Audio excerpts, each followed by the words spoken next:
Hello दोस्तों।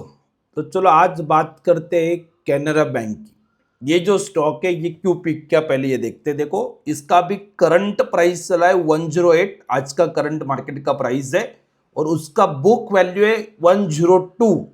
इसका मतलब देखो आप समझो कि बुक वैल्यू ये चीज होता है कि मार्केट का रियल वैल्यूएशन जो है उसके अकॉर्डिंग आपको वहां पे पता चल रहा है कि प्राइस टू बुक है 1 मिल रहा है। तो ये बहुत अच्छा रेशो माना जाता है कि कंपनी आपको सस्ते में मिल रही है, और साथ में पी रेशो बोलेंगे वो भी 6 है, इंडस्ट्री के एवरेज से बहुत नीचे है। ये एडवांटेज है। क्यों ये नीचे है ये देखते हैं, अभी बात करते। देखो डिविडेंड यील्ड 3% तक मिल रहा है, प्राइस में जो गेन मिलेगा वो मिलेगा ही मिलेगा, और 3% का डिविडेंड यील्ड मिलेगा। ये मैं आपको वापस फोकस करूंगा। देखो एक बार 1 साल पहले शायद 2 साल पहले कभी हमने दिया होगा आरएसी लिमिटेड करके, उस स्टॉक जो 100 रुपए 110 पे चल रहा था, अभी वो 500 के ऊपर चल रहा है। सेम सिचुएशन यहाँ पे आ सकता है। ये मैं बोल रहा हूँ, अभी जाके तुरंत मत खरीदना है, एनालिसिस समझना है, पूरा वीडियो देखना है, और उसके बाद भी आप जब भी डिसीजन लेंगे तो एक पता करना है कि आपको वो कन्विंस लग रहा है तो ट्रेड करेंगे। तो ये पहले बात करेंगे। तो अभी बात करते कि जो आरएसी में हुआ था, क्या कैनरा बैंक में ऐसा हो सकता है, क्यों लग रहा है। तो प्रोसेस स्टार्ट करते तो प्राइस टू बुक ऑलमोस्ट 1 में आपको मिल रहा है, तो 1.05 ऐसा कुछ दिख रहा है। ठीक है, तो ये बहुत अच्छी बात है। रिटर्न ऑन कैपिटल और रिटर्न ऑन इक्विटी जो बात करेंगे 17% समथिंग आपको दिख रहा है, तो अच्छा माना जाता है। 15 से ऊपर है तो बढ़िया है, कोई तकलीफ नहीं है। ठीक है, अर्निंग का जो पर शेयर है 70 रुपीज हो रहा है। मतलब आप अगर अभी 100 रुपया दे रहे हैं तो 100 रुपए पे 17 रुपया कंपनी कमा रही है, ये इसका मीनिंग हो रहा है। तो ये मेन चीज है, और इसका अगर थोड़ा एनालिसिस करेंगे तो पता चलेगा। मैं जो बात कर रहा था इसका सबसे की हाईलाइट पॉइंट है बुक वैल्यू 1.01 टाइम है। तो बिल्कुल बुक वैल्यू और प्राइस सेम टाइम मिला है, इससे नीचे मार्केट नहीं जा सकता। अगर जाएगा भी तो भी, अगर कंपनी बंद भी मिलती तो भी आपको 102 105 रुपए तो मिलने ही वाला है। तो इसमें रिस्क कुछ नहीं है, और 3% आपको यहाँ पे कैपिटल पे वो तो डिविडेंड मिलेगा, और प्राइस जो बढ़ेगा वो मिलेगा। तो बहुत सेफ इन्वेस्टमेंट रहेगा आपके लिए।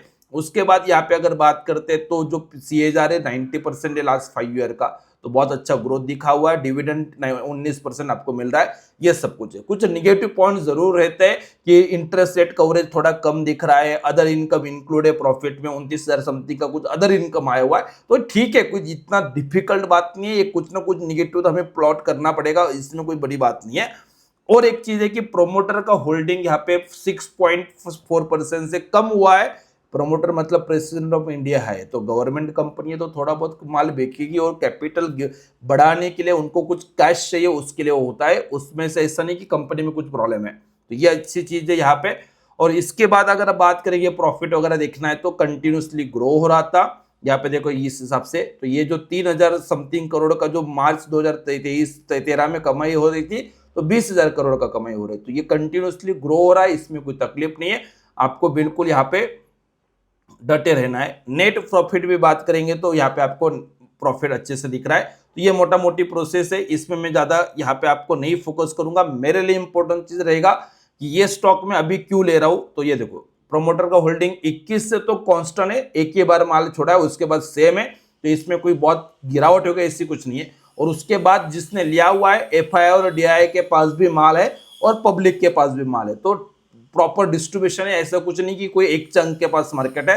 तो ये अच्छी चीज है यहाँ पे। तो कैनरा बैंक अभी क्यों ले रहे हैं देखो, तो यहाँ पे अगर आप ऑब्जर्व करेंगे एक जो सपोर्ट हमने ड्रॉ करके रखा हुआ है, एक बार 2 बार आया था लेकिन टच नहीं होता, बाद में 1 2 3 बार कंटिन्यूसली उस जोन को मार्केट रिस्पेक्ट कर रहा है, और उसके नीचे था। अभी यहाँ पे एक छोटा सा ब्रेकआउट आया डेली चार्ट पे। ओके, मार्केट अभी निगेटिव है। इसके बाद अगर ये 103 और 197 के नियर अबाउट कहीं पे भी मिलता है तो इसको एक्यूमुलेट करना अच्छा है, ये मुझे दिख रहा है।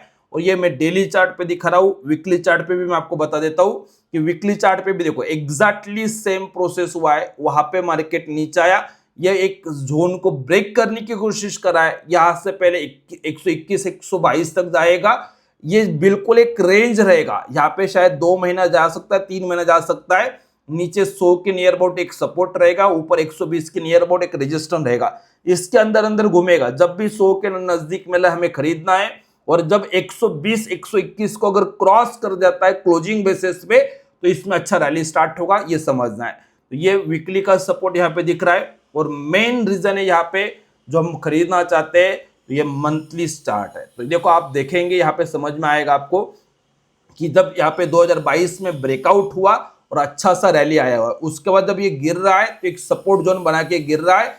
वर्स्ट कंडीशन 90 तक आ सकता है, अगर निफ्टी बहुत ज्यादा गिर गया, बहुत 2-3 महीना अगर निगेटिव होता है तो 90 तक आएगा, इससे ज्यादा इसमें गिरावट नहीं है।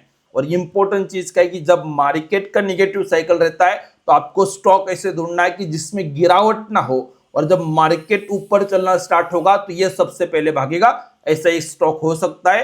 तो कैनरा बैंक आप जरूर आपके रडार पे रख सकते हो। जरूर 96 100 के 90 103 के नियर अबाउट मिलता है तो आप उसका एक्यूमुलेट करो। नीचे एक बार जरूर एक कभी 90 को मिल जाए एक दिन के लिए तो उसको डरना नहीं। देखो हमेशा आप बॉटम पकड़ नहीं सकते, इसलिए बाइंग जोन यहाँ पे है। अगर कोई भी रीजन की वजह से थोड़ा नीचे आता है 85 और 90 के बीच में आ जाता है तो सेकेंड टाइम बाइंग करने के लिए कुछ अमाउंट रखना है, बस इतना ही है। इसके बाद और नीचे एक्सपेक्टेड नहीं है, और जाता है तो हमें उसमें फिर ऐड नहीं करना है। सिंपल प्रोसेस, 90 तक ही इसका नीचे आना चाहिए, उसके बाद ऊपर ही जाएगा। जो अभी रिसेंटली हाई दिख रहा है 130 का समथिंग 129 का है, उसको क्रॉस करेगा और एटलीस्ट 200 तक का टारगेट हम बोलेंगे, क्योंकि बुक वैल्यू 1:1 दिख रहा है तो एटलीस्ट डबल, तो उसके बाद फिर आगे की बात चलेगी। तो आप अगर यहाँ पे 1 साल 2 साल का नजर रख रहे हैं तो आराम से आपका पैसा डबल हो सकता है। ये कैनरा बैंक। वीडियो अच्छा लग रहा है तो जरूर लाइक करेंगे, चैनल पे नए तो चैनल सब्सक्राइब करेंगे। Thank you so much.